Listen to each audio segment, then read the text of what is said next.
प्यारे बच्चों, स्नातक द्वितीय वर्ष के हिंदी साहित्य के द्वितीय प्रश्न पत्र में आपका स्वागत है।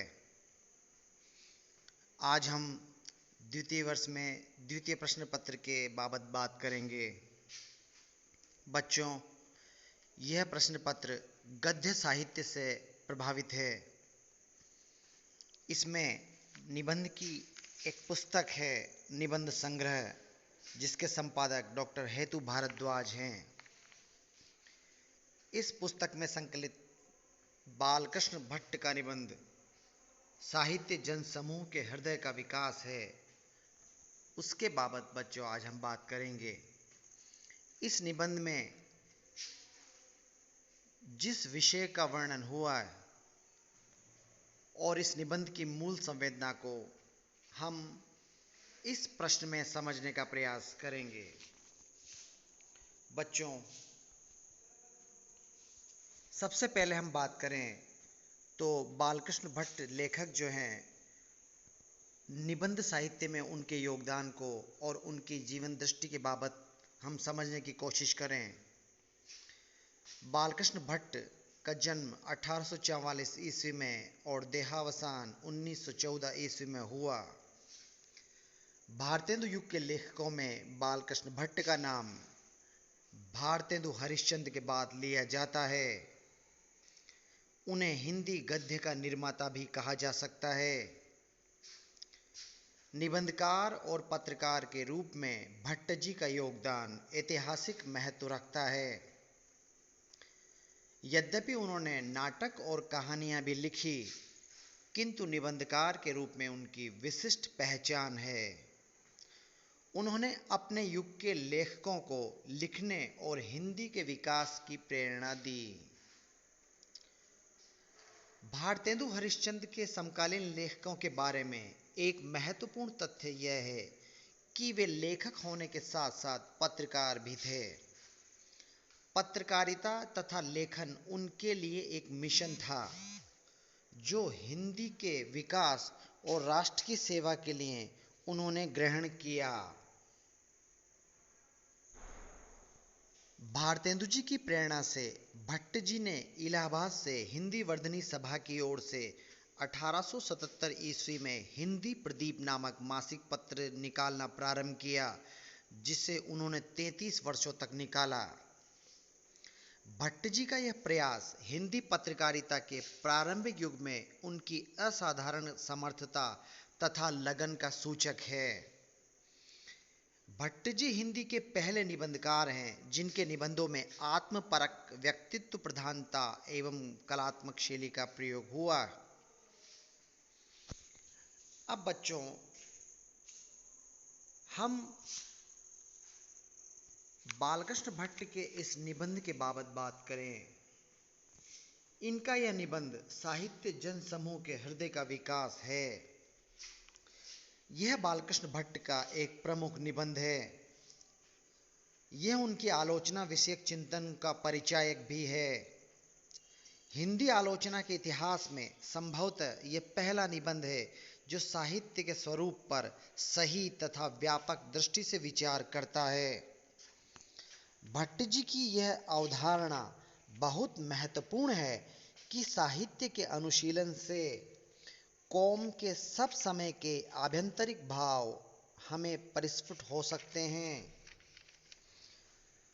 इस निबंध में भट्ट जी उदाहरण देकर स्पष्ट करते हैं कि वेद हमारे आरंभिक जीवन में व्याप्त उदारता, निष्कपट व्यवहार, भोलापन, प्रकृति प्रेम जैसे गुणों को अभिव्यक्त देते हैं। जैसे जैसे समाज आगे बढ़ता है और जटिलताएं तथा विकृतियों का शिकार होता है, वैसे वैसे साहित्य भी इन प्रवृत्तियों को अभिव्यक्त करता चलता है। इतना ही नहीं, साहित्य समाज की इन विकृतियों के प्रति सचेत भी करता है।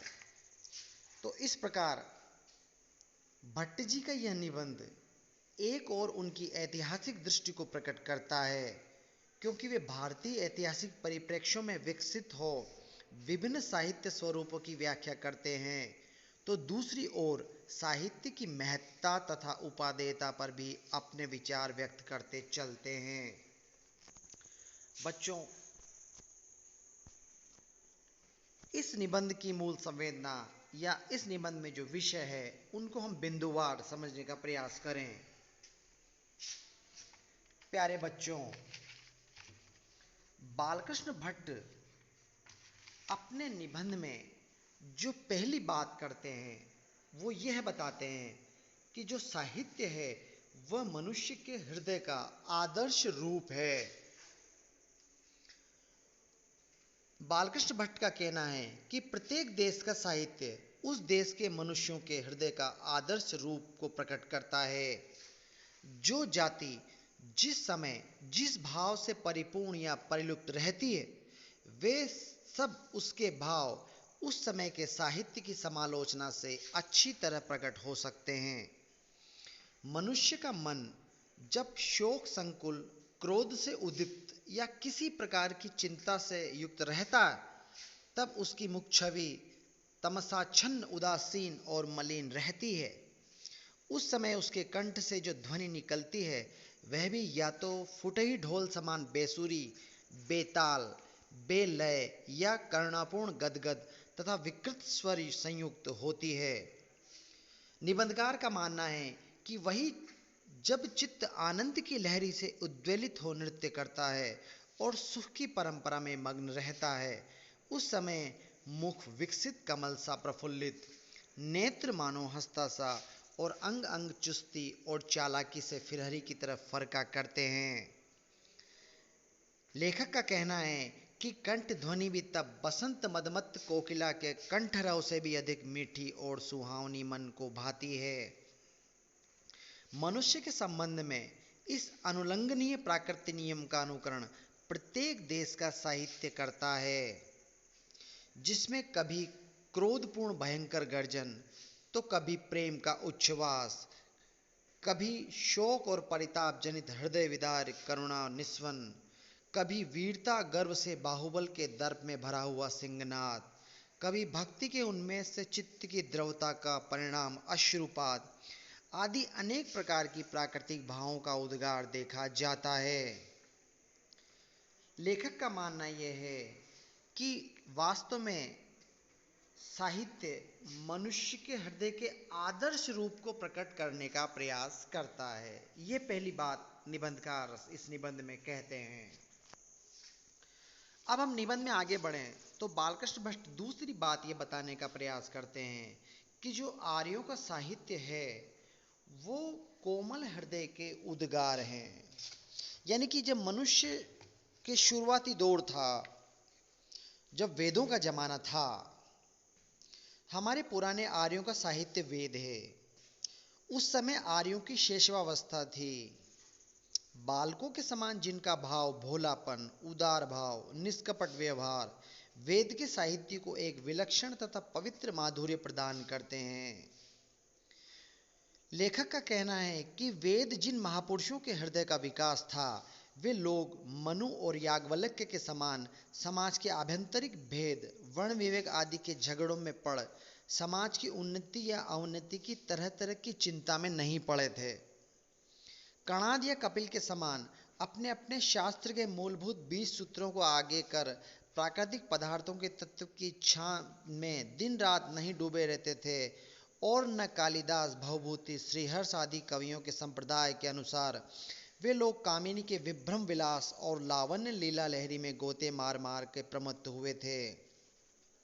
बल्कि लेखक का यह मानना है कि प्रातःकाल उदयोन्मुख सूर्य की प्रतिभा देख उनके सीधे साधे चित्त ने बिना कुछ विशेष छानबीन किए इस अज्ञात और अजय शक्ति समझ लिया था। इसके द्वारा वे अनेक प्रकार का लाभ देख कानन स्थित विहंग कुंजन समान कलकल रव से प्रकृति की प्रभात वंदना का साम गान गाने लगे। लेखक का कहना है कि वायु जब प्रबल वेग से बहने लगी तो उसे भी एक ईश्वरीय शक्ति समझ उसके शांत करने को वायु की स्तुति करने लगे। यानी वही सब ऋक और साम की पावन ऋचाएं हो गई। उस समय अब के समान राजनीतिक अत्याचार कुछ न था। इसी से उनका साहित्य राजनीति की कुटिल उक्ति युक्ति से मलिन नहीं हुआ था। नए आए हुए आर्यों की नूतन ग्रथित समाज के संस्थापन में सब तरह की अपूर्णता थी सही, पर सबका निर्वाह अच्छी तरह होता जाता था। तो लेखक का मानना है कि मनुष्य के उद्भव की हम बात करें, उस समय वेद के जमाने में मनुष्य बिल्कुल भोला भाला था, तो साहित्य भी उतना ही भोलेपन को अभिव्यक्त करता है। इस प्रकार वेदों में मनुष्य के उसी कोमल हृदय को प्रकट किया गया है, ऐसा लेखक का मानना है। इसके पश्चात बालकृष्ण भट्ट तीसरी बात इस निबंध में कहते हैं, वो उसके वेदों के बाद उपनिषदों की दुनिया आती है। तो लेखक का कहना यह है कि उपनिषद भारतीय दर्शन का विवेचन करते हैं। इन्हीं प्राकृतिक पदार्थों का अनुशीलन करते करते आर्यों को ईश्वर के विषय में जो जो भाव उदय हुए, वे ही सब एक नए प्रकार का साहित्य उपनिषद के नाम से कहलाया। जब इन आर्यों की समाज अधिक बढ़े और लोगों की रीति नीति और बर्ताव में विभिन्नता होती गई, तब सबों को एकता के सूत्र में बद्ध रखने के लिए और अपने अपने गुण कर्म से लोग चल विचल हो सामाजिक नियमों को जिसमें किसी प्रकार की हानि न पहुंचाए, इसलिए स्मृतियों के साहित्य का जन्म हुआ। लेखक का कहना है कि उद्भव युग में, वेदों के युग में मनुष्य यदि कोमल हृदय से युक्त था, तो उपनिषदों का जब जमाना आया तो भारतीय साहित्य मनुष्यों के बुद्धि दर्शन के प्रति जिस प्रकार लालायित हुई या दर्शन को जिस प्रकार उन्होंने देखा, तो उपनिषद युग में भारतीय साहित्य उसी दर्शन को व्यक्त करता है। वेदों की भोलापन से आगे बढ़कर अब बात दर्शन शास्त्र तक पहुंच जाती है। इसके पश्चात बालकृष्ण भट्ट अपनी बात आगे बढ़ाते हैं कि साहित्य आगे आगे बढ़ता जाता है, वेदों से उपनिषद और उपनिषदों से बात रामायण तक पहुंचती है। लेखक का मानना है कि रामायण प्रेम का साहित्य है। वेद के उपरांत रामायण और महाभारत साहित्य के बड़े बड़े अंग समझे गए। रामायण के समय भारतीय सभ्यता का प्रेमोच्छ्वास परिप्लावित नूतन यौवन था, किंतु महाभारत के समय भारतीय सभ्यता क्षतिग्रस्त हो वार्धक्य भाव को पहुंच गई थी। रामायण के प्रधान पुरुष श्री रामचंद्र थे और भारत के प्रधान पुरुष बुद्धि की तीक्ष्णता के रूप कटयुद्ध विशारद भगवान वासुदेव श्री कृष्ण या उनके हाथ की कठपुतली युधिष्ठिर थे। रामायण के समय से महाभारत के समय में लोगों के हृदयगत भाव में कितना अंतर हो गया कि रामायण में दो प्रतिद्वंदी भाई इस बात के लिए विवाद कर रहे थे कि ये समस्त राज्य और राज्य सिंहासन हमारा नहीं है, यह सब तुम्हारे हाथ में रहे। अंत में रामचंद्र ने भरत को विवाद में पराभूत कर समस्त साम्राज्य उनके हस्तगत कर आप आनंद निर्भर चित्त हो सस्त्री बनवासी हुए। मगर महाभारत में बात आगे बदल गई। इस प्रकार रामायण का युग यदि प्रेम का युग था, तो धीरे धीरे साहित्य वेदों से उपनिषद और उपनिषदों से रामायण तक तो पल्लवित होता रहा। और अब आगे लेखक बात करते हैं कि फिर परिवर्तन का युग शुरू होता है। भारतीय साहित्य वेदों से उपनिषद और उपनिषद से रामायण तक एक श्रेष्ठ भावों को लेकर चला, और अब यहाँ से बात बदली कि महाभारत से भाई भाई लड़ रहे हैं। लेखक कहते हैं कि महाभारत में दो दायद भाई इस बात के लिए कलह करने पर सनद हुए कि जितने में सुई का अग्रभाग ढंक जाए, इतनी पृथ्वी भी बिना युद्ध के हम न देंगे। परिणाम में भाई भाई को मारता है। इस प्रकार जब बौद्ध युग आया तो बात और बिगड़ती चली गई। महाभारत के उपरांत भारत और का और ही हो गया। इसकी दशा के परिवर्तन के साथ ही साथ साहित्य में भी बड़ा परिवर्तन हो गया। जब बौद्धों का जोर हुआ, ये सब वेद और ब्राह्मणों के बड़े विरोधी थे। वेद की भाषा संस्कृत थी, इसलिए उन्होंने संस्कृत को बिगाड़ प्राकृत भाषा जारी की। तब से संस्कृत सर्वसाधारण के बोलचाल की भाषा न रही। फिर भी संस्कृत भाषा, उस समय बहुत से लोग थे जिन्होंने इस भाषा को प्राकृत नाम दिया, अर्थात नीचों की भाषा। कुल मिलाकर बौद्ध युग के पश्चात का साहित्य पतन की ओर बढ़ने लगा, क्योंकि मनुष्य का हृदय और मनुष्य का समाज पहले यदि उदार भावों से युक्त था, तो अब वो कलुषित भावों के साथ आगे बढ़ने लगा। इसके बाद लेखक अपनी बात आगे बढ़ाते हैं। पुराणों व तंत्र द्वारा आडंबरों का प्रसार। उन्होंने यह भी माना कि भारतीय साहित्य में जो पुराण थे और जो तंत्र थे, इन्होंने भारतीय समाज में आडंबरों को बहुत बढ़ाया।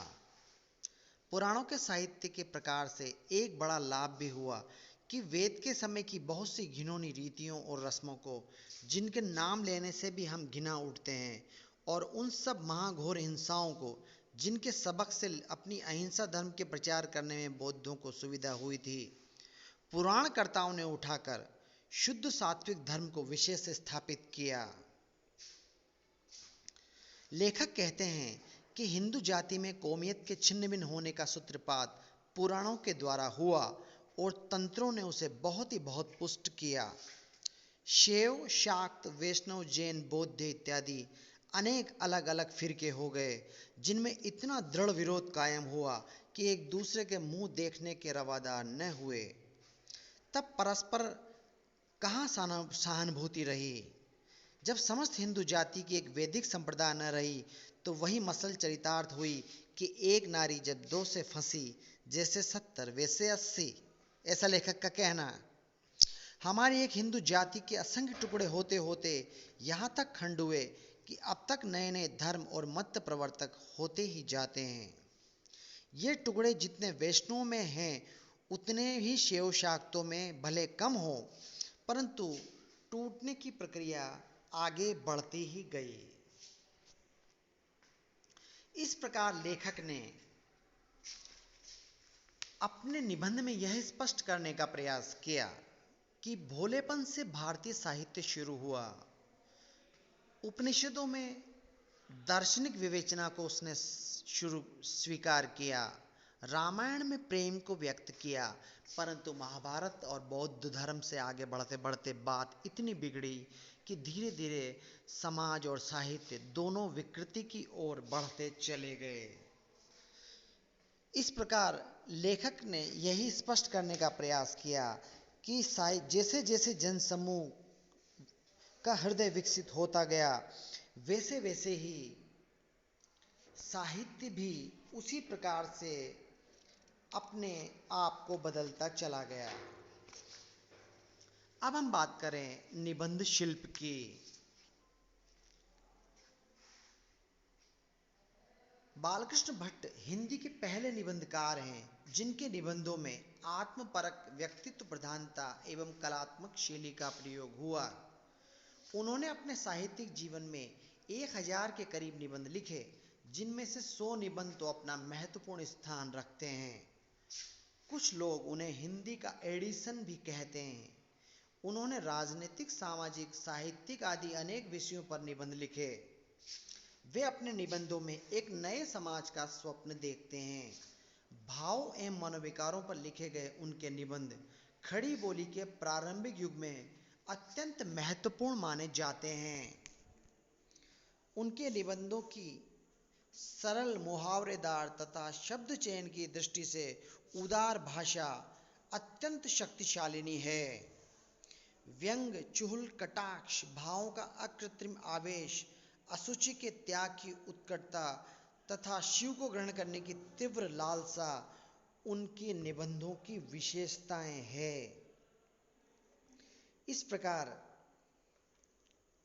प्रस्तुत निबंध में जहां लेखक साहित्य के विकास की बात करते हैं, वहीं हम भट्ट जी के निबंध शैली को भी देख सकते हैं। उन्होंने विवरणात्मक और व्यंग्य शैली को भी इस निबंध में व्यक्त करने का प्रयास किया। और अब हम बात करें निष्कर्ष। निश्चित रूप से बालकृष्ण भट्ट हिंदी साहित्य के निबंधों की दुनिया में एक महत्वपूर्ण नाम है। जहां तक इस निबंध का संबंध है तो बालकृष्ण भट्ट का यह प्रमुख निबंध है। यह निबंध उनकी श्रेष्ठतम आलोचना को प्रकट करता है। हिंदी आलोचना के इतिहास में संभवतः यह पहला निबंध है जो साहित्य के स्वरूप पर सही तथा व्यापक दृष्टि से विचार करता है। भट्ट जी की अवधारणा बहुत महत्वपूर्ण है कि साहित्य के अनुशीलन से कौम के सब समय के आभ्यंतरिक भाव हमें परिस्फुट हो सकते हैं। यानी भट्ट जी मानते हैं कि यदि हम साहित्य का अध्ययन करते जाएं, किसी भी कौम के हम सारे साहित्य का अध्ययन क्रमवार करें, तो हम क्रमशः ये देख सकते हैं कि किस प्रकार उस कौम के भाव प्रकट हुए हैं। किस प्रकार कोई कौम, जैसे भारतीय कौम, भोलेपन से आगे बढ़कर कलुषितता तक पहुंचती है। यह बात वो भारतीय साहित्य के अनुशीलन के उपरांत भट्ट जी स्पष्ट करते हैं। इस प्रकार यह निबंध हिंदी साहित्य में तो महत्वपूर्ण है ही, स्नातक द्वितीय वर्ष के द्वितीय प्रश्न पत्र में भी यह निबंध महत्वपूर्ण है। इसलिए बच्चों, इस निबंध में इसको हमने बिंदुवार बनाने का प्रयास किया है ताकि परीक्षा में आप बिंदु दर बिंदु याद करके इस निबंध को लिख सकते हैं। आज के वीडियो में बच्चों इतना ही। शेष बात हम करेंगे अगले वीडियो में। धन्यवाद।